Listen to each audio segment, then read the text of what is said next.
2 கொரிந்தியர் 3ஆம் அதிகாரம் 2-3 வசனங்கள் நான் வாசிக்கிறேன். எங்கள் இருதயங்களில் எழுதப்பட்டும் சகல மனுஷனாலும் அறிந்து வாசிக்கப்பட்டும் இருக்கிற எங்கள் நிருபம் நீங்கள்தானே. Underline this word. எங்கள் நிருபம் நீங்கள்தானே. ஏனெனில் நீங்கள் எங்கள் ஊழியத்தினால் உண்டாகிய கிறிஸ்துவின் நிருபங்களாய் இருக்கிறீர்கள் என்று வெளியரங்கமாய் இருக்கிறது. அது மையினால் அல்ல, ஜீவனுள்ள தேவனுடைய ஆவியினாலும் கற்பலகைகளினால் அல்ல, இருதங்களாகிய சதையான பலகைகளிலேயும் எழுதப்பட்டும் இருக்கிறது என்று வாசிக்கிறோம். இந்த 2 கொரிந்தியர் 3ஆம் அதிகாரத்தில் 2-3 வசனத்தில் மீண்டும் வருகிற வார்த்தைகள் இருதயம் என்கிற வார்த்தை 2 முறை வருகிறது. 2வது வசனத்தில் இருதயங்கள் என்றும் 3வது வசனத்தில் கீழ்ப்பகுதியில் இருதங்களாகிய சதையான பலகைகளிலேயும் எழுதப்பட்டிருக்கிறது என்று வருகிறது. அடுத்து வேற என்ன வார்த்தை வருகிறது? எங்கள் நிருபம் கிறிஸ்துவின் நிருபங்களாய் இருக்கிறீர்கள் என்று வருகிறது.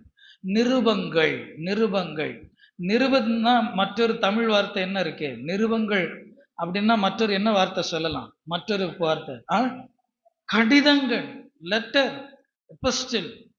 இந்த நிருபங்கள், இந்த ஒரு வார்த்தையை தான் சிந்திக்க போகிறோம். நிருபங்கள், கடிதங்கள்.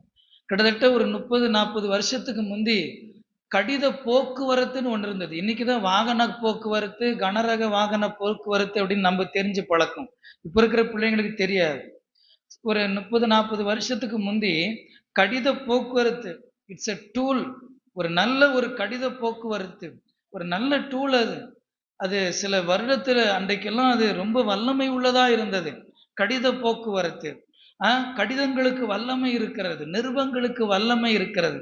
ஒரு இராணுவ தளத்தில் இருக்கிற ஒரு இராணுவ வீரன் விட்டு வந்த தன் மனைவிக்கு எழுதுகிற கடிதத்துக்கு வல்லமை இருக்கிறது.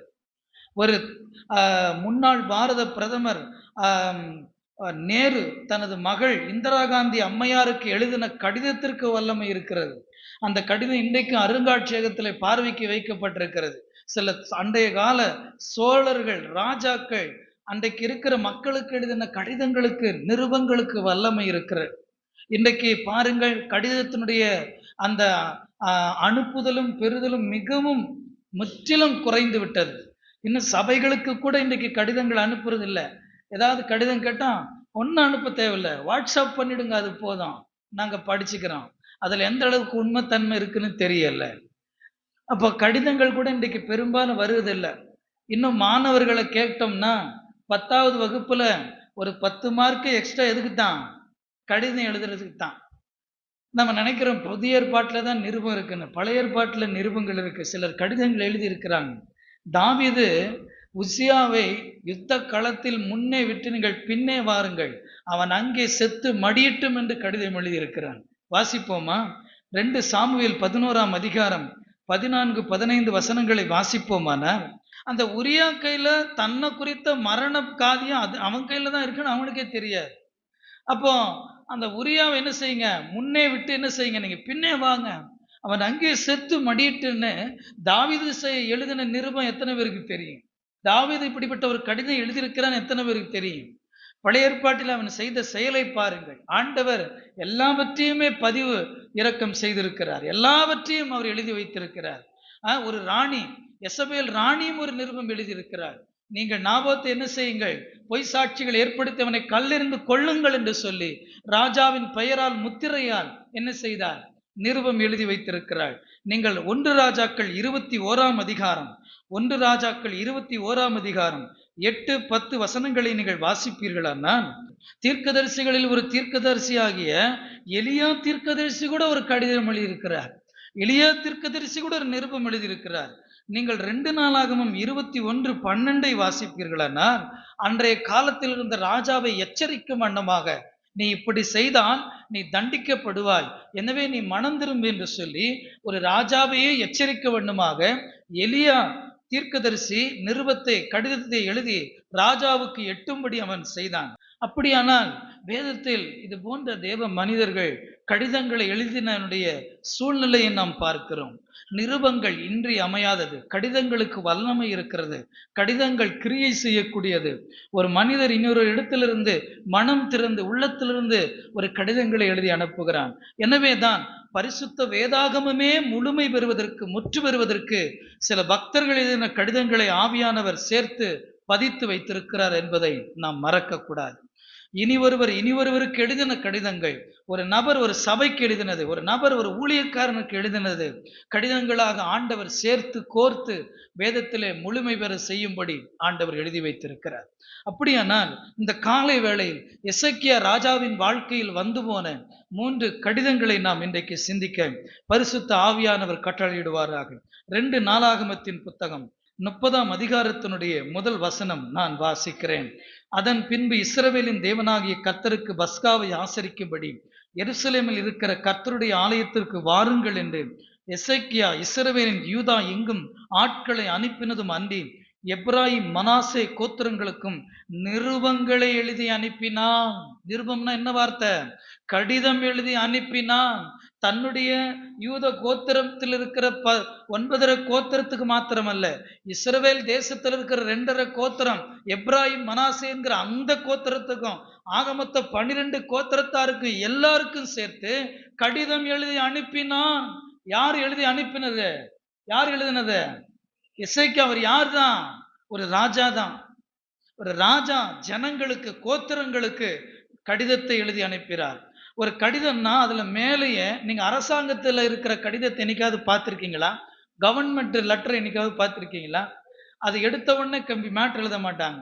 முதல்ல இன்னா இருக்கு, அதுக்கு நடுவுல பொருள் என்னதான் சொல்ல வரும்னு கீவேர்டுல ஒத்த வார்த்தையில் ஒரு பொருள் எழுதி வச்சிருப்பாங்க. அப்ப நம்ம எல்லாத்தையும் வாசிக்க நேரம் இல்லை. அந்த நிருபத்துல எழுதி அனுப்பினார். என்னத்தான் எழுதி அனுப்பினார்?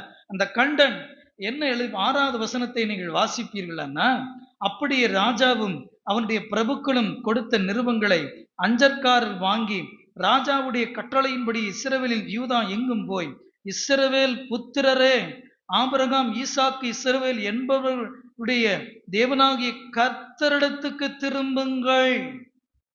இதுதான் அந்த கடிதத்தில் அவர் சொல்ல வர. Come back to the lord. கர்த்தரிடத்துக்கு திரும்புங்க. அப்படின்னா அவங்க வேற ஏதோ ஒரு பக்கம் திரும்பி இருக்கிறாங்கன்னு அர்த்தம். எனவே ராஜா ஜனங்களின் மீது கரிசனை கொண்டு, ஆத்தும பாரம் கொண்டு அவர் என்ன செய்கிறார்? கர்த்தரிடத்துக்கு திரும்புங்கள். Come back to the lord. கர்த்தரிடத்துக்கு திரும்புங்க அப்படின்னு சொல்லுகிறார். எந்த கர்த்தர்? எந்த கர்த்தர்? ஆபிரகாம், ஈசாக்கு, யாக்கோபு என்னும் இஸ்ரவேலின் தேவனாகிய கர்த்தரிடத்துக்கு திரும்புங்கள் என்று சொல்லுகிறார். 7வது வசனம் அவர் சொல்லுகிறார், திரும்புங்கள், அப்பொழுது அசிரியருடைய ராஜாக்களின் கைக்கு தப்பி இருக்கிற மீதியான உங்கள் அண்டைக்கு அவர் திரும்புவார். தங்கள் பிதாக்களின் தேவனாகிய கர்த்தருக்கு துரோகம் பண்ணின உங்கள் பிதாக்களைப் போலவும் உங்கள் சகோதரரைப் போலவும் இராதேயுங்கள். அதற்கு நீங்கள் காண்கிறபடியே அவர்கள் பாழாய் போகிறதற்கு ஒப்பு கொடுத்தாரே என்று வாசிக்கிறோம். இதுக்கு முன்ன இருந்த உங்களுடைய முற்பிதாக்கள் வனாந்திரத்துல கர்த்தருக்கு விரோதமாக செய்த செயலுக்கு அவங்க பாதியிலே தங்களுடைய வாழ்க்கை முடிந்து விட்டதே, அவங்க அழியப்படும்படி கர்த்தர் ஒப்பு கொடுத்தாரே. எனவே நீங்க அப்படி இருக்காதீங்க. Come back to the lord. கர்த்தரிடத்துக்கு திரும்புங்கள் என்று சொல்லி ஒரு ராஜா கோத்திரங்களுக்கு கடிதத்தை எழுதி அனுப்புகிறார். இந்த கடிதத்தினுடைய தலைப்பு அழைப்பின் நிருபம், காலிங் ஆஃப் எபஸ்டல். இந்த நிருபத்தில் அழைப்பு கொடுக்கிற நிருபம் தான் இந்த நிருபம், காலிங் ஆஃப் எபஸ்டல். ஒரு அழைப்பின் நிருபம் இது. ராஜா ஜனங்களுக்கு அழைப்பு கொடுக்கிறார், ஒரு வரவேற்பு கொடுக்கிறார். என்ன அழைப்பு? கர்த்தரிடத்துக்கு திரும்புங்கள் என்பதாக.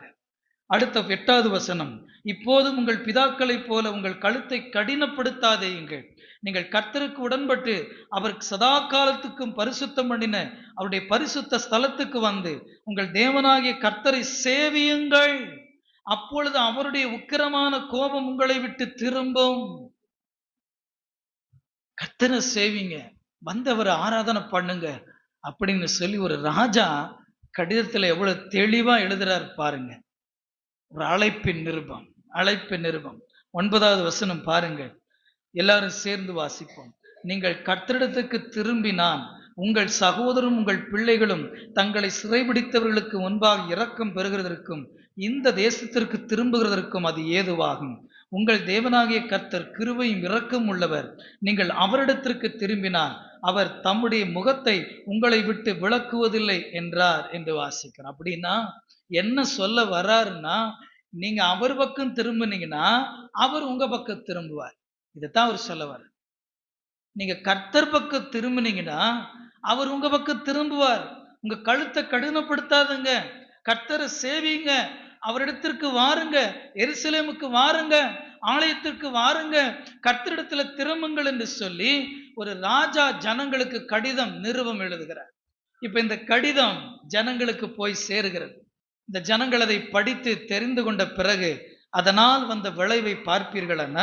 அந்த வசனத்தில் 13வது வசனம், அப்படியே 2ஆம் மாதத்தில் புளிப்பில்லாத அப்ப பண்டிகை ஆசரிக்க வெகு ஜனங்கள் எருசலேமில் மகா பெரிய சபையாய் கூடினார்கள். such a revival. கடிதத்தினால் வந்த விளைவை பாருங்கள். கடிதத்தினால் வந்த மன மாற்றத்தை பாருங்கள். ஒரு ராஜா எழுதி அனுப்பின ஒரு கடிதத்தில் கர்த்தர் பக்கமாய் திரும்புங்கள் என்கிற ஒரு சுவிசேஷம், ஒரு நற்செய்தி, ஒரு அழைப்பை அவர் புகுத்தி எழுதி வைத்து ஜனங்கள் அதை படித்த பிறகு இதுவரையிலும் கூடாத ஒரு கூட்டம், மகா பெரிய திரளாய் சபையாய் எங்கு கூடினார்கள்? மகா பெரிய சபையாய் எருசலேமிலே கூடினார்கள். கூடுறது மாத்திரம் கூடிட்டாங்கன்னு இல்ல, அவங்க எப்படி அந்த இடத்துக்கு வந்தாங்க, எதை அவங்க விட்டுட்டு வந்தாங்க அப்படின்னு சொன்னா, அடுத்த வசனம் 14வது வசனம், அவர்கள் எழும்பி எருசலேமில் உண்டான பலிபிடங்களையும் தூபபிடங்களையும் அகற்றி கீதரோன் ஆற்றிலே போட்டார்கள். இதுதான் உண்மையான மனம் திரும்புதல். கோயிலுக்கு வாங்கன்னா சும்மா பைபிளை தூக்கிட்டு வர்றதில்லை. சர்ச்சுக்கு வாங்க, ஆராதனைக்கு வாங்கன்னு சொன்னா சும்மா ஏதோ கடமைக்கு வருவது அல்ல. எதை விடணுமோ அதை விடணும், எதை எடுக்கணுமோ அதை எடுக்கணும், எங்க வரணுமோ அங்க வரணும். இருக்கிற சுபாவத்தோடு ஆலயத்துக்கு வரக்கூடாது. மனம் திரும்பாம வந்து கர்த்தர் ஆராதிக்க கூடாது. மனம் திரும்பாம, ஒரு உண்மையான மனம் திரும்புதல் இல்லாம, ஒரு மனமாற்று இல்லாம வந்து காணிக்க போடுறது, அப்பத்துல கை வைக்கிறது, பாஸ்டர் ஜெபம் பண்ணுங்கன்னு தலையை கொடுக்கறது, இப்படிப்பட்ட செயலை செய்யவே கூடாது. ரிப்பண்டன்ஸ்னா ஒரு முறை தான். சும்மா பாவத்தை செஞ்சுட்டு வந்து மனம் திரும்புறது இல்லை. மனம் திரும்புதல்னா ஒரு முறை தான். கர்த்தருக்கு உங்க வாழ்க்கையை ஒப்பு கொடுக்க ஒரு முறை தான். அர்ப்பணிப்பு தான் ஒவ்வொரு நாளும். மனம் திரும்புதல் ஒரே ஒரு தடவை தான். திரும்பி பழைய சுபாவத்துக்கு, பழைய பாவத்திற்கு, பழைய இடத்திற்கு திரும்புகிறது கூடாது. இந்த ஜனங்கள் பாருங்கள், கடிதத்தினால் வந்த மனமாற்றத்தை பாருங்கள். வரும்போது தனக்கு முன்னே இருந்த பலிபீடங்களையும் அவர்கள் சேவிக்கிற எல்லா தூபபீடங்களையும் தூக்கி எறிந்து ஆற்றிலே போட்டுவிட்டு உண்மையான இஸ்ரவேலின் தேவத்தினிடத்திற்கு திரும்பினார்கள். இப்படிப்பட்ட மனம் திரும்புதல் இந்த கூட்டத்திலே எல்லாருக்கும் உண்டா? இன்னும் யாராவது முழுசாய் நீங்கள் ஆண்டவரை மனம் திரும்பாமல் சடங்குக்கு என்று வருகிறீர்களா? கர்த்தர் உங்களை ஆசீர்வதிக்கவே மாட்டார். மனம் திரும்புகிறவங்களை கர்த்தர் ஆசீர்வதிப்பார். இந்த அழைப்பின் நிருபம், இதனால் வந்த மனமாற்றத்தை பாருங்கள்.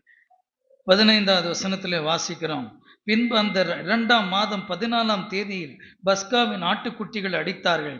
ஆசாரியரும் லேவியரும் வெட்கி தங்களை சுத்தம் பண்ணி சர்வாங்க தகன பலிகளை கர்த்தருடைய ஆலயத்திற்கு கொண்டு வந்து, ஆசாரியரும் லேவியரும் வெட்கி என்று வாசிக்கிறோம். அப்படின்னா வெட்கப்பட்டார்கள். ஏன்னா இந்த ஜனங்கள் தெய்வத்தை விட்டு மற்ற அந்நிய தெய்வங்களின் பக்கமாய் திரும்பி போனார்கள். அவர்களுக்கு புத்தி சொல்ல வேண்டிய ஆசாரியரும் லேவியரும் காலப்போக்கில் அவங்க பக்கமாவே மாறிட்டாங்க.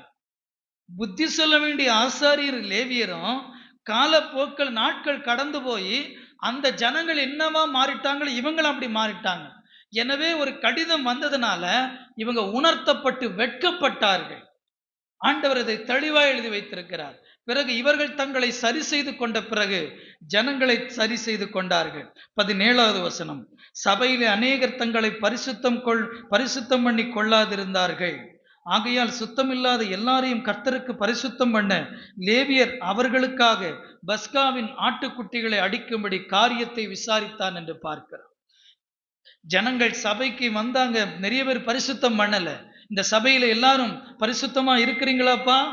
இந்த இடத்துல வாசிக்கிறோம், சபையிலே அநேகர் தங்களை பரிசுத்தம் பண்ணி கொள்ளாதிருந்தார்கள் என்பதாக. இந்த சபை என்பது பரிசுத்தம். சபைக்குள்ள இருக்கிறவர்கள் பரிசுத்தத்தை நாடி தேடி வர வேண்டும், பரிசுத்தத்திலே வளர வேண்டும். பரிசுத்தத்தை குறித்த போதனை இந்த நாட்களில் சபையிலே குறைந்து விட்டது. பரிசுத்தமாய் இருங்கள் என்று தைரியமாய் சொல்லுகிறவரும் இல்லை, பரிசுத்தமாய் வாழ வேண்டும் என்று அர்ப்பணிப்பு கொண்ட விசுவாசிகளும் இல்லை.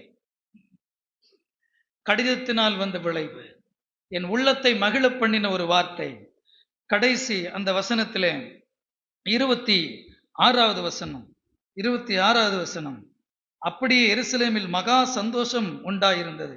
தாவீதின் குமாரனாகிய சாலமோன் என்னும் இஸ்ரவேலினுடைய ராஜாவின் நாட்கள் முதற்கொண்டு இப்படி எருசலேமில் நடந்ததே இல்லை. சாலமோன் இஸ்ரவேல் ஜனங்களுக்கு எத்தனாவது ராஜா? எத்தனை வருஷம் அரசாண்டாரு? Very good. அந்த ராஜாவுக்கு பிறகு இந்த எசேக்கியா ராஜாவுக்கு வரையிலும் நடுவுல எத்தனையோ ராஜாக்கள் வந்தாங்க. ஒரு மனம் திரும்புதும் ஜனங்களுக்கு வரல. கிட்டத்தட்ட 500 வருஷத்துக்கு பிறகு ஒரு கடிதத்தினால் வந்த விளைவு இந்த எருசலேமில் இப்படி நடந்ததே இல்லை. இது போன்ற ஒரு பரிசுத்தம் பண்ணி கொண்டு தெய்வத்திற்கு செலுத்தின ஆராதனை அதற்கு பின்னே இருந்ததே இல்லை.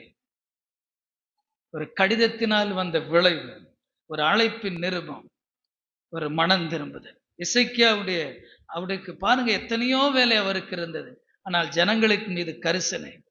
நாம் எல்லாருமே ஜனங்கள் உள்ளே வருவதற்கு அழைப்பு கொடுக்கிற நிருபங்களாய் மாற வேண்டும் என்று இந்த சபைக்கு பரிசுத்த ஆவியானவர் திருவுளம் பற்றுகிறார். நாம் யாவரும் நடமாடுகிற நிருபங்களாய் இயேசுவை நம்மை பார்த்து படித்து தெரிந்து கொண்டு உள்ளே வருகிற ஒரு வாய்க்காலின் நிருபங்களாய் நாம் மாற வேண்டும். பள்ளிக்கூடம் படிக்கிற மாணவர்கள், வேலை ஸ்தலத்தில் பணிபுரிகிற சகோதர சகோதரிகள், குடும்பத்தில் இல்லற வாழ்க்கை ஈடுபடுகிற சகோதரிகள், நாம் ஒரு நிருபங்களா இருக்கிறோமா? அண்டை அயலகத்தார், நமக்கு முன்னே பின்னே இருக்கிற நண்பர்கள் யாவருமே நாம் அவர்களுக்கு முன்பாக இயேசுவை நம்மை பார்த்து படிக்கிற ஒரு நிருபங்களாய் நாம் காணப்படுகிறோமா என்பதை சிந்திக்க வேண்டும். நம்மை படித்துவிட்டு ஆலயத்திற்கு வருகிறார்களா, அல்லது இவங்க இங்க இருக்கிறாங்க நான் இங்க வரமாட்டேன்னு சொல்லி பாதி கூட்டம் பின்னாடி போகிற அளவிற்கு நம்முடைய வாழ்க்கை என்கிற நிருபம் காணப்படுகிறதா சிந்திக்க வேண்டும். நீங்கள் அத்தனை பேரும் ஒரு நிருபங்களாய் மாற வேண்டும். எசேக்கியா அழைப்பு நிருபம் கொடுத்தால் ஒரு மனமாற்றம், ஒரு எழுப்புதல் வந்தது. 2 ராஜாக்களின் புத்தகம் 19ஆம் அதிகாரம், 2 ராஜாக்கள் 19:14 நாம் வாசிப்போமா? எசேக்கியா ஸ்தானாபதிகளின் கையிலிருந்து நிருபத்தை வாங்கி வாசித்த பின்பு அவன் கர்த்தரின் ஆலயத்திற்குப் போய் அதை கர்த்தருக்கு முன்பாக விரித்து, அண்டர்லைன் திஸ் வேர்ட், அதை கர்த்தருக்கு முன்பாக விரித்து. நல்ல கவனிங்க. எசேக்கியா ராஜா ஒரு நிருபம் எழுதினாரு, அதுல மனம் திரும்புதல் வந்தது, எழுப்புதல் வந்தது, ஜனங்கள் ஒப்பு கொடுத்தார்கள். நிருபம் எழுதின இவருக்கே ஒரு நிருபம் வருது. யாரோ ஒரு கடிதம் கொடுக்குறாங்க. எங்க இருந்து கொடுக்குறாங்க? நீங்க 8வது வசனத்திலிருந்து வாசிப்பீர்கள்னா, அசிரியா ராஜா லாகிஸை விட்டு புறப்பட்டான் என்று கேள்விப்பட்டு ரப்சாக்கே திரும்பி போய் அவன் லிப்னாவின் மேல் யுத்தம் பண்ணுகிறதை கண்டான் என்று வாசிக்கிறோம். அசிரியா ராஜா உடைய படைத்தளபதி ரப்சாக்கே ராஜாவின் பெயரிலே இந்த இஸ்ரவேலின் ராஜாவாகிய எசேக்கியா ராஜாவுக்கு ஒரு நிருபத்தை எழுதி அனுப்புகிறார். அதுதான் வாசிக்கிறோம். அந்த நிருபத்துல என்ன இருந்தது? 9வது வசனத்திலிருந்து வாசிக்கும் போது நம்முடைய உள்ளங்கள் சில நேரத்தில் கரைந்து போக வாய்ப்பு இருக்கிறது. பார்க்கலாம். 9வது வசனம், இதோ எத்தியோப்பிய ராஜாவாகிய தீராக்கே உம்மோடு யுத்தம் பண்ண புறப்பட்டான் என்று சொல்ல கேள்விப்பட்டான். அப்பொழுது அவன் திரும்ப எசேக்கியாவினிடத்திற்கு ஸ்தானாதிபதிகளை அனுப்பி, நீங்கள் யூதாவின் ராஜாவாகிய எசேக்கியாவுக்கு சொல்ல வேண்டியது என்னவென்றால், எருசலேம் அசிரியா ராஜாவின் கையில் ஒப்பு கொடுக்கப்படுவதில்லை என்று நீ நம்பி இருக்கிற உன் தேவன் உன்னை எத்த ஒட்டாதே. நீ நம்பி இருக்கிற உன் தெய்வம் உன்னை எத்த ஒட்டாதே. எத்த ஒட்டாதேன்னா என்ன அர்த்தம்? அவரை நம்பி நீ ஏமாந்துராத, உன் தெய்வத்தை நம்பி நீ ஏமாந்துராத அப்படின்னு சொல்லுகிறார். அந்த கடிதத்தில் ஒரு கேள்வி அது. அடுத்த வார்த்தையை பாருங்க. இதோ அசிரிய ராஜாக்கள் சகல தேசங்களையும் சங்கரித்த செய்தியை நீ கேட்டிருக்கிறாயே, நீ தப்புவாயோ?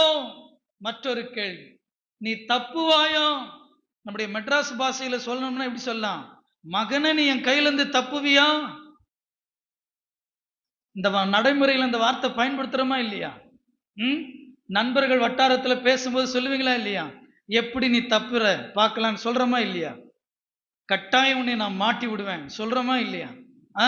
வீட்டுல கணவன் மனைவியில உன்னை விடவே மாட்டேன், இந்த ராஜா, அசிரிய ராஜா, அந்நிய தெய்வத்தை வணங்குற அல்லது பிற பட்டணத்திலிருந்து வருகிற ஒரு கடிதம் இது. இந்த கடிதம் ஒரு பயமுறுத்துதல் கடிதம். ஃபியர் ஆஃப் எஃபஸ்டல், பயமுறுத்தல் கடிதம். இந்த கடிதம், கடிதத்தில் அந்த எசேக்கியா ராஜாவை பயமுறுத்துறார். நீ தப்புவியா, உன் தெய்வத்தை நம்பி நீ ஏமாந்துராத அப்படின்னு அவர் எழுதுகிறார். சில நேரத்தில் ஊழியத்தின் பாதையிலும் குடும்பத்திலும் சில நேரத்தில் நம்முடைய உறவுகள் நம்மை பார்த்து அப்படி சொல்லக்கூடும். எப்படி உடைய பிள்ளைக்கு கல்யாணம் பண்ணிடுற பார்க்கலாம், எப்படி இந்த சபை நடக்கும் பார்க்கலாம், எப்படி இந்த ஊழியம் நிற்கும் பார்க்கலாம், எப்படி உடைய மகன் இந்த பரீட்சையில வெற்றி பெறுவான், உத்தியோகம் பெறுவான் என்று பார்க்கலாம் என்று அச்சுறுத்தல் போன்ற சில வார்த்தைகள் முன்னும் பின்னும் காது கேட்க வந்திருக்கலாம். பயமுறுத்துகிற வார்த்தைகள் வந்திருக்கலாம். இந்த அசிரிய ராஜா மூலமா ரப்சாக்கி அப்படித்தான் எழுதினார். உன் தெய்வம் உன்னை நம்ப எத்த ஒட்டாதே, நீ தப்புவாயோ என்று சொல்லுகிறார். இன்றைக்கு உங்களை பயமுறுத்தின சில வார்த்தைகள் உங்கள் மனதை அழுத்தி இங்கு ஒரு மன சோர்வோடு நீங்கள் வந்திருக்கிறீர்களா? உங்களுக்கு வந்தது மாத்திரமல்ல, அன்றைக்கு எசேக்கியா ராஜாவுக்கும் ஒரு பயமுறுத்துகிற ஒரு கடிதம் வந்தது. தொடர்ந்து அவன் எழுதுகிறான் அந்த கடிதத்திலே பாருங்கள், 12வது வசனம். என் பிதாக்கள் அழித்துவிட்ட கோசானையும் ஆரானையும் ரேட்சேப்பையும் தெலாசாரில் இருந்த ஏதேனின் புத்திரரையும் அவர்களுடைய தேவர்கள் தப்புவித்தது உண்டோ? இன்னொரு கேள்வி. என்ன கேள்வி? நான் எத்தனையோ நாட்டுக்கு போனேன், ஆரானுக்கு போனேன், ரேட்சேப்புக்கு போனேன். அந்த நாட்டுல யுத்தம் பண்ணும்போது அவங்க தெய்வம் அவங்கள காப்பாத்தினாங்களா? அவங்க வழிபடுற தெய்வம் அந்த ஜனங்களை காப்பாற்ற முடிஞ்சதா? எங்க கிட்ட காப்பாற்ற முடியலையே, இது உனக்கு தெரியுமா அப்படின்னு எசேக்கியாவுக்கு கேள்வியோட கடிதம் எழுதுகிறார். அடுத்த வார்த்தை பாருங்க, 13வது வசனம். ஆமாத்சின் ராஜாவும் அர்பாத்தின் ராஜாவும் செர்பா வாயும் ஏனா ஈவா பட்டணங்களின் ராஜாவும் எங்கே என்று சொல்லுங்க. இன்னொரு கேள்வி, இத்தனை ராஜாக்கள் எங்க போனாங்க? எல்லாரும் என்கிட்ட மாட்டிட்டு மாண்டு போனாங்க. இத்தனை கேள்வி, அத்தனை கேள்வி என்ன கேள்விதான்? அந்த கேள்வியில் என்னதான் இருக்குது? பயம், அச்சுறுத்தல் இருக்கிறது. சில நேரத்துல வாலிப வயசுல கூட பிசாசு உங்களை அப்படிதான் அச்சுறுத்துவான். நீ எப்படி இந்த காரியத்துல பாவத்துல விழாம இருப்ப பார்க்கலாம். சில நேரத்தில் உடைய குடும்பத்துல உங்க அம்மா அப்பாவுக்கு நீ எப்படி நல்ல பிள்ளைய இருக்க முடியும்? விடமாட்டேன், நாட் அட் ஆல். அச்சுறுத்தல், சில எண்ணங்கள், சில போராட்டங்கள் நம்மை பயமுறுத்தி கொண்டிருக்கலாம். இந்த எசேக்கியாவுடைய கடிதத்திலே இதுதான் இருந்தது. இதை அவர் என்ன செய்தார்? வாங்கி வாசித்தார். பாருங்கள், 14வது வசனம். எசேக்கியா ஸ்தானாபதிகளின் கையிலிருந்து நிருபத்தை வாங்கி வாசித்த பின்பு அவன் கர்த்தரின் ஆலயத்திற்கு போய் அதை கர்த்தருக்கு முன்பாக விரித்து. அப்படின்னா என்ன அர்த்தம்? பிரச்சனையை விரிச்சு வச்சுட்டான், பயத்தை விரிச்சு வச்சுட்டான், கடிதத்தை விரிச்சு வச்சுட்டான். ஒரு தேவனுடைய பிள்ளைக்கு இருக்க வேண்டிய ஒரு நல்ல லட்சணம் என்னன்னு கேட்டீங்கன்னா, வாட் எவர் இட் இஸ், எந்த பிரச்சனை வந்தாலும், உங்க குடும்பத்துக்கு ஒரு பிரச்சனை வந்தாலும், வேலை ஸ்தலத்தில் உங்களுடைய முதலாளி மூலயமா, உங்களுடைய டீம் லீடர் மூலயமா சில நெருக்கடிகள், சில பிரச்சனைகள் கடிதங்களா அல்லது இமெயிலா அல்லது சில மெமோவா சில பிரச்சனைகளா உங்களுக்கு வந்திருக்கலாம். நான் தாழ்மையாய் சொல்லுவேன், எசேக்கியா ராஜா கடிதம் வாங்கி அரண்மனையிலே வாசித்தான், இறங்கி வந்து தேவாலயம் ஏறி போய் பிரச்சனையை விரித்து வைத்தான். யாருக்கு முன்பாகன்னு கேட்டீங்கன்னா, நான் ராஜாதான், என்னை விட ராஜாதி ராஜா ஒருவர் இருக்கிறார் என்று அவன் விசுவாசித்தபடியினாலே அந்த கர்த்தருக்கு முன்பாக பிரச்சனையை விரித்து வைத்தான், கடிதம் விரித்து வைத்தான். தனக்கு நேராய் வந்த கேள்விகளை, அச்சுறுத்தல்களை, பயங்களை கர்த்தருக்கு முன்பாக விரித்து வைத்தான். ஜெபம் பண்ண ஆரம்பித்தான். பிரியமானவர்களே, எல்லாரும் என்னை பார்க்கிறீர்களா? உங்க பிரச்சனைக்காக நீங்க மண்டியிடாத வரைக்கும் பிரச்சனைக்கு தீர்வு வராது. இன்னைக்கு நிறைய விசுவாசிகள் சோம்பேறிகளாய் போய்விட்டார்கள். எங்க பிரச்சனைக்கு நீங்க ஜெபம் பண்ணுங்க பிரதர்னு அவரை ஜெபம் பண்ண வச்சுட்டு நாம சிம்பிளா சும்மா கிடக்கிறோம். நடக்குதா இல்லையா? ஊழியக்காரமாவை பார்த்து, ஊழியக்காரரை பார்த்து, மூப்பர்களை பார்த்து இதுக்காக ஜெபம் பண்ணுங்க அப்படின்னு அவங்க பாட்டு டிராவல் பண்ணி போயிடுவாங்க. அவங்க பாட்டு சும்மா கிடப்பாங்க. ஆனா ஜெபிக்கிறது கிடையாது. அழையா வீட்டுக்கு நுழையா விருந்தாளி அல்ல நம்முடைய கர்த்தர். நீ கூப்பிடாமல் கர்த்தர் உனக்கு பதிலே தர மாட்டார். உன் பிரச்சனைக்கு நீ வாய் திறந்து சொல். உன் பிரச்சனைக்கு நீ கண்ணீர் வடி. உன் பிரச்சனைக்கு நீ தேவனிடத்திலே அப்பா பிதாவே எனக்கு கை கொடும், என்னை கைவிடாதரும் என்று சொல்லி முழு மனதோடு மனம் திரும்பி வேண்டினால் கர்த்தருடைய ஜெபத்திற்கு பதிலை கொடுப்பார். உன் குடும்பத்திற்கு தீர்வு நீ ஜெபிக்கிற ஜெபம்தான். ஜெபிக்க வேண்டும். ஒரு ராஜா கடிதம் வந்தது, உடனே அதை படித்த உடனே அவையை கூட்டுங்கள், ஆலோசனை கர்த்தாக்களை வரவழையுங்கள், மந்திரிகளை கூப்பிடுங்கள், ஆலோசனை சொல்லுகிற தீர்வு சொல்லுகிறவர்களை கொண்டு வாருங்கள், சேனையை திரட்டுங்கள், படையை திரட்டுங்கள் என்று தன்னுடைய புயபலத்தையோ மனபலத்தையோ பலபலத்தையோ எதையுமே சாரவில்லை.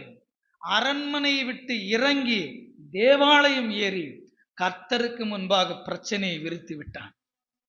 15வது வசனத்திலிருந்து, கர்த்தரை நோக்கி கேருபீன்களின் மத்தியில் வாசம் பண்ணுகிற இஸ்ரவேலின் தேவனாகிய கர்த்தாவே, நீர் ஒருவரே பூமியின் ராஜ்யங்களுக்கெல்லாம் தேவனானவர். நீர் வானத்தையும் பூமியும் உண்டாக்கினீர். கர்த்தாவே, உமது செவியை சாய்த்து கேளும். கர்த்தாவே, நீர் உமது கண்களை திறந்து பாரும். சனகரி ஜீவனுள்ள தேவனை நிந்திக்கும்படி சொல்லி அனுப்பின வார்த்தைகளை கேளும். எவ்வளவு ஒரு ராஜா எவ்வளவு கருத்தா ஜெபம் பண்றாரு பாத்தீங்களா? இந்த பிரச்சனைய செவியை திறந்து கேளும், கண்ணை திறந்து பாரும் அப்படிங்கிறாரு. அவன் இஸ்ரவேலின் தேவனாகி உம்மை நிந்தித்த வார்த்தைகளை பாரும் அப்படின்னு சொல்றார். இப்படி கருத்தா ஜெபிக்கிறார். 20வது வசனத்துல அந்த ஜெபத்திற்கு பதில் வருகிறது. அப்பொழுது ஆமோத்சின் குமாரனாகிய ஏசாயா எசேக்கியாவுக்கு சொல்லி அனுப்பினது அப்படின்னா, இவர் அந்த ஆலயத்தை விட்டு ஜெபித்து இறங்கி வர்றதுக்குள்ள பதில் வருது. அவர் ஜெர்மனி அப்பதான் வெளியே வந்திருப்பார். வந்த உடனே ஏசாயா தீர்க்கதரிசி வந்து கர்த்தர் சொன்னதை சொல்லும்படி வராரு. இந்த மாதிரி எல்லாம் கர்த்தர் உங்க நாட்டுக்கு செய்ய போறாரு, நீ பயப்படாத, அசிரியா உன் கையில ஒப்பு கொடுப்பாரு அப்படின்னு சொல்லி ஏசாயா தீர்க்கதரிசி மூலியமா கர்த்தர் பதில் கொடுக்கிறார். ஆனா அதனுடைய விளைவு என்ன நடந்தது பாருங்க. அந்த இடத்துல 34வது வசனத்திலிருந்து பார்ப்போமானால், 34வது வசனம், என் நிமித்தமும் என் தாசனாகிய தாவீதின் நிமித்தமும் நான் இந்த நகரத்தை ரட்சிக்கும்படிக்கு இதற்கு ஆதரவாய் இருப்பேன் என்பதை கர்த்தர் உரைக்கிறார் என்று சொல்லி அனுப்பினான்.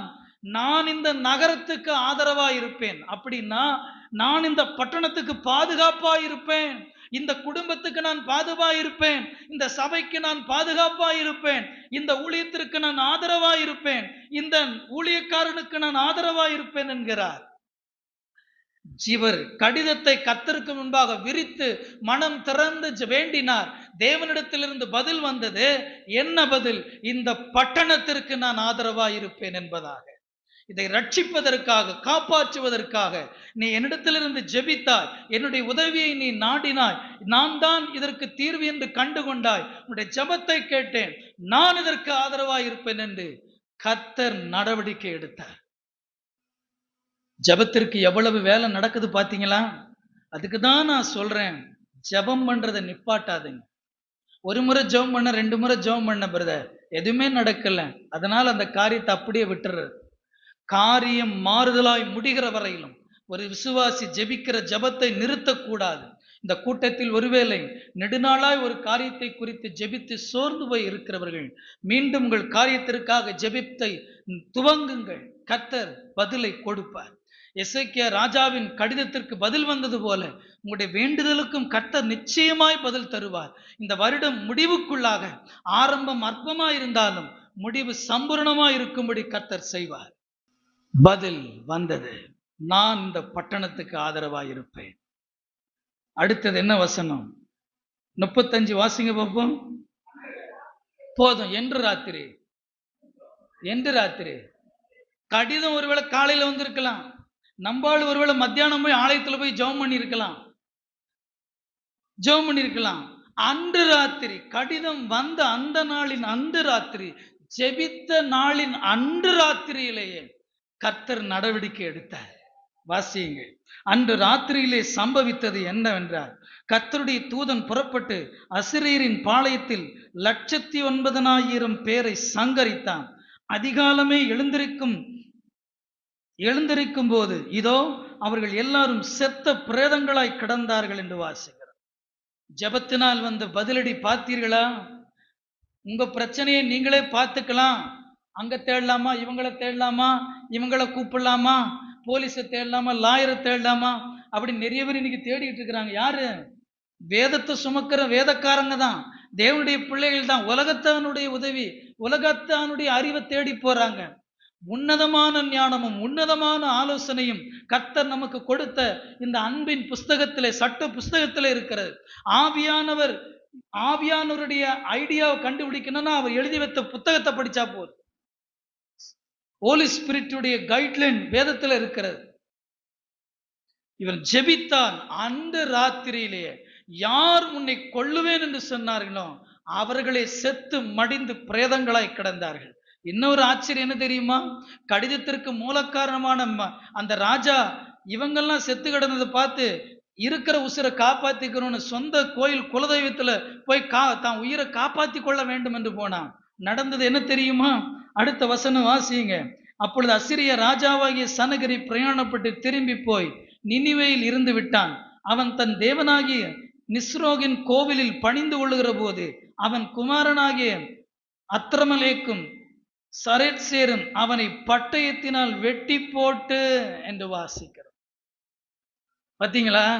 சொந்த பிள்ளையே சொந்த அப்பாவை கொண்டுட்டான். அப்பாவை தான் கொல்ல போறான், அவன் தெரிஞ்சு கொண்டானு தெரியாது. ஆக மொத்தம் ஜெபத்துக்கு பதில் வந்தாயிற்று. யார் பயமுறுத்தினார்களோ, யார் அச்சுறுத்தல் கடிதம் அனுப்பினார்களோ, யார் உன்னை விடமாட்டேன் என்று சொன்னார்களோ அவருடைய கூட்டம் முற்றிலுமாய் அழிந்து போகும்படி கர்த்தர் செய்தார். எனவே யுத்தம் கர்த்தருடையது. நம்முடைய வாழ்க்கையில எந்த பிரச்சனை வந்தாலும் அவசரப்படாதீங்க. மனித மூளையை யூஸ் பண்ணாதாங்க. ஒரு பக்தன் சொன்னார், மூளை செய்யாத வேலை முழங்கால் செய்யும் என்பதாக. நான் சொல்லுவேன், குடும்பத்துக்கு ஒரு பிரச்சனை வருதா, குடும்பமா ஒரு நாள் பாஸ்டிங் போட்டு குடும்பமா முட்டி போட்டு ஜெபம் பண்ணுங்க. உங்க குடும்பத்துல குடும்ப ஜெபம் இருக்குதாப்பா? இத்தனை மாசம் கடந்து வந்துட்டீங்க, ஒரு நாளாவது குடும்பமா தலை வணங்கின ஒரு அனுபவம் உங்க குடும்பத்துக்கு இருக்குதா? அப்புறம் எப்படி நீங்க எல்லாத்துலயும் ஜெயிக்க முடியும்? அப்புறம் எப்படி ஆண்டவங்கிட்ட பேசுவாரு? அப்புறம் எப்படி பரிசுத்த ஆவியானவர் உங்க இடத்துல இடைபடுவாரு? நீங்க அவரோட உறவிலே இல்லையே, எப்படி அந்த கனெக்ஷன் வரும்? நீங்க அவரை தேடவே இல்லையே.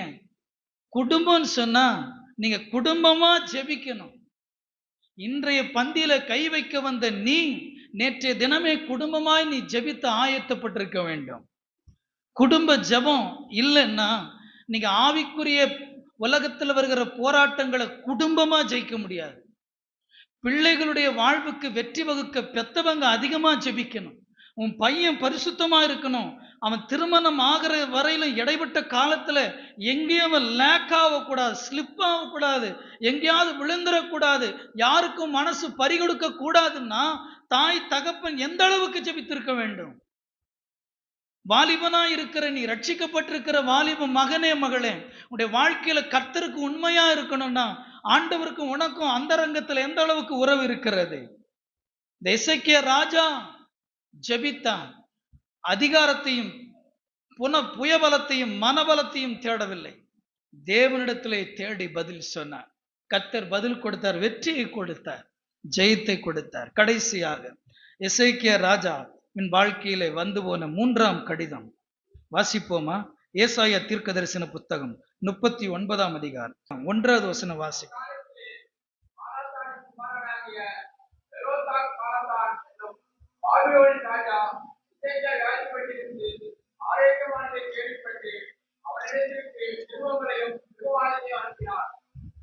போதும்.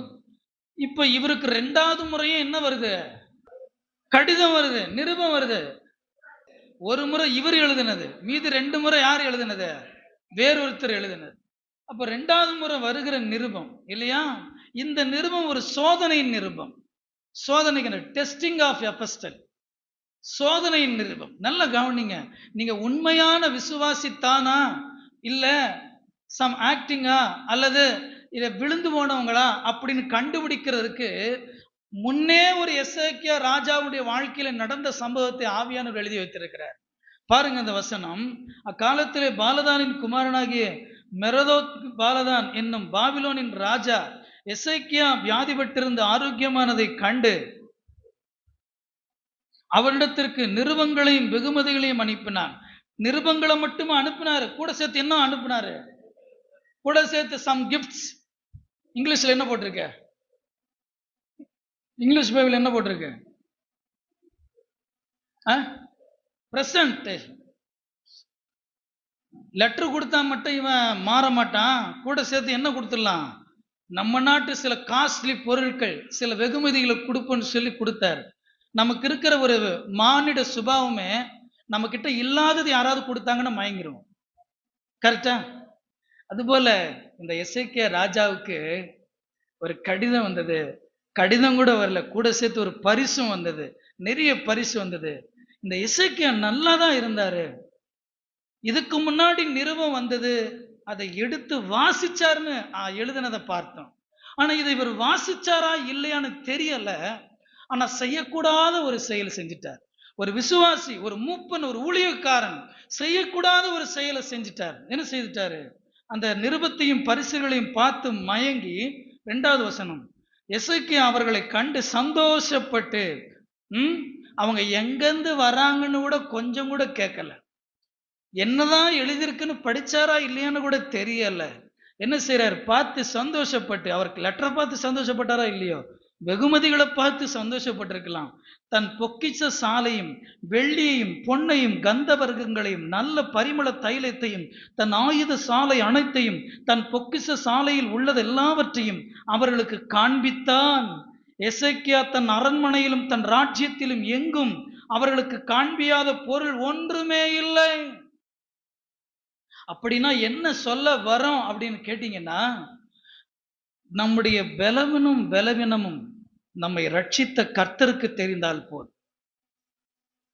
இந்த ராஜா தன் நாட்டில் காட்டக்கூடாத, ஒரு ராஜா செய்யக்கூடாத செயல், ஜனங்களுக்கு, அந்நிய ஜனங்களுக்கு தெரியக்கூடாத ஒரு இடத்தை திறந்து காட்டிவிட்டான். சில நேரத்தில் விசுவாசிங்க அப்படிதான் தப்பு பண்றாங்க. இவங்க கிட்ட சொன்னா மனசு ஆறுன்னு சொல்லி இருக்கிற கடந்த காலத்தையெல்லாம் சொல்லிடுறது. ஒரு கட்டம் வந்த பிறகு யார்கிட்ட சொன்னமோ அவங்களே நமக்கு எதிரடையா திரும்புறாங்க. நடக்குதா இல்லையா? நடக்குதா இல்லையா? ஆண்டவர் நமக்கு ஞானம் தந்திருக்கிறார், வேதம் தந்திருக்கிறார், பரிசுத்த ஆவியானுடைய நிறைவை தந்திருக்கிறார். விசுவாச மகனே, மகளே, நாம் எப்படி யாரிடத்தில் என்ன சொல்லுகிறோம், என்ன தெரியப்படுத்துகிறோம் என்பது ஒரு புரிதல் நமக்கு இருக்க வேண்டும். ஒரு உண்மையான பரிசுத்த ஜீவியம், ஆவியானவரோடு நல்ல உறவு, தேவ பயம் இருக்கிறவர்களை மாத்திரம்தான் உங்க மென்டரா நீங்க வச்சுக்கணும். அதை தவிர்த்து சொந்தங்கள், பந்தங்கள், நண்பன்னு சொல்லி, பெஸ்ட் ஃப்ரெண்டுன்னு சொல்லி, அது தெரிஞ்சவங்கன்னு சொல்லி நம்முடைய பலனையும் பலவீனத்தையும் சொல்லும் பொழுது நம்முடைய விசுவாசத்தில் ஒரு நாள் போராட்டம் வருவதற்கு நீ சொன்ன சொல்லே காரணமாகிவிடும். Be careful your spiritual life. அதிகமா யங்ஸ்டர்ஸ், டீனேஜ் பிள்ளைங்க, வாலிபர்கள் அதிகமா இந்த பிரச்சனையில விழுவது நீங்க தான். தெரியாம அந்த விஷயத்தை சேட் பண்றது, ஃபார்வர்ட் பண்றது, தெரியாம போஸ்ட் பண்றது, போட்டோ அனுப்புறது, இதனால அது வேற விதமா மாறி உங்களை பழி வாங்கிறது. நடக்குதா இல்லையா? நாங்க யூத்துக்கு நிறைய நேரத்துல கூட்டத்துக்கு போற வாலிபர்கள் கவுன்சிலிங் வருவாங்க. அவங்க எல்லாம் சொல்ற காரியம் இதுதான், அவசரப்பட்டுட்டேன், அவன் இப்படி பண்ணுவான்னு எனக்கு தெரியாது, இந்த பெண் இப்படி செய்யணும் எனக்கு தெரியாது, இன்னைக்கு நான் இந்த காரணத்துக்கு, இந்த காரியத்துக்கு நான் தான் காரணம்னு சொல்லி கண்ணீர் வடிக்கிறான். இந்த எசேக்கியா ராஜா வந்தவங்க யாரு, என்ன கொண்டு வந்தாங்க, என்ன எழுதி இருக்கிறாங்க, எந்த ஊர், அந்த ஊர் எப்படிப்பட்ட ஊர்னு விசாரிக்கல. எசேக்கியா ராஜாவில் எப்பெல்லாம் கடிதம் வருது, கடிதம் வந்த பின்னாடியே ஒரு தீர்க்கதரிசி வந்துருவார். யாரு? எசேக்கியா வாழ்க்கையில எழுதப்படாத ஒரு சட்டம். எப்பெல்லாம் லெட்டர் வருதோ பின்னாடி யார் வந்துருவா? ஊழியக்கார் வந்துருவார். உங்களுக்கு என்ன பிரச்சனை வந்தாலும் கடைசியில் நீங்க யாருக்கிட்ட தான் வரணும்? ஊழியக்காரர் சபை கிட்ட தான் நீங்க வரணும். இதுதான் சட்டம். உடைய வாழ்க்கையில எந்த காரியமா இருந்தாலும் கடைசியில நீ தேவனிடத்துல தான் வரணும். கடைசியில கர்த்தருடைய பிள்ளையிடத்துல தான் நீ வரணும். இந்த பாபிலோன், இந்த எசேக்கியா ஒரு ராஜாவா இருந்தாலும் அவனுக்கு பாடத்தை புகுட்டுவதற்கு, கர்த்தருடைய காரியத்தை வெளிப்படுத்துவதற்கு தமது ஊழியக்காரன் என்கிற தீர்க்கதரிசியை ஆண்டவர் அனுப்பினார். சபையை நடத்துறவங்களை நீங்க குறைச்சி எடை போடாதாங்க. அவங்களை எப்பவுமே நீங்க கனத்துக்குரிய பாத்திரமா எண்ண வேண்டும். அவர்கள் மூலம் அவங்கள உங்களுக்காக ஆசீர்வாதமா ஆண்டவர் சபையில வச்சிருக்கிறார். இந்த இவன் ராஜாவா இருந்தாலும் அவனுக்கு மேற்படியாய் புத்தி சொல்ல கர்த்தர் தீர்க்கதரிசிகளை அன்றைக்கு வைத்திருந்தார்.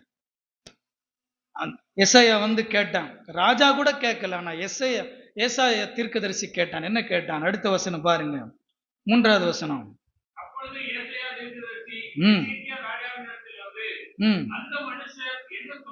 இப்படிதான் கேட்போம், ஊழியக்காரங்க இப்படிதான் கேள்வி கேட்போம். ஏதாவது பிரச்சனை வந்ததுன்னா, அப்படியாமான்னு உங்களோட சேர்ந்து நாங்க அழமாட்டோம். பிரச்சனை என்ன அதை மட்டும் சொல்லு, அப்படிதான் கேட்போம். என்ன கேள்வி அதை தான் கேட்கணும். ராஜா கேட்காததை ஊழியக்காரன் தீர்க்கதரிசி சரியா கேட்கிறான். உங்க வீட்டுல ஒரு பிரச்சனை வருதா, முதல்ல பிரச்சனை வந்த உடனே வரிஞ்சுக்கிட்டு போவாதீங்க. ஏன் வந்தது, எதனால் வந்தது, என்ன பிழை, எங்கு தவறு நடந்திருக்கிறது, முதலாவது குடும்பத்தில் அமர்ந்து கலந்து ஆலோசனை எடுக்க வேண்டும். அதுக்கப்புறம்தான் அதை தீர்வு காண வேண்டும். ஜெபிக்கணும். இந்த இடத்துல பாருங்கள், ஒரு கேள்வி கேட்டான். ரெண்டாவது என்ன கேள்வி கேட்டான்? எங்கே இருந்து உம்மிடத்தில் வந்தார்கள்?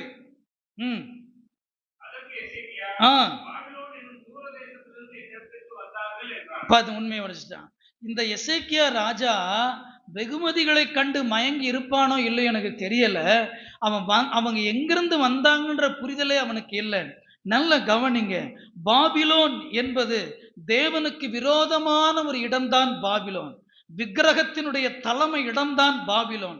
உலகத்தின் முதல் விக்கிரகம் உருவான ஒரு இடம்தான் பாபிலோன். வேசிகளுக்கெல்லாம் தாய் அப்படின்னு வெளிப்படுத்தல பாபிலோன் பட்டணத்தை குறித்து ஆவியானவர் எழுதி வைத்திருக்கிறார்.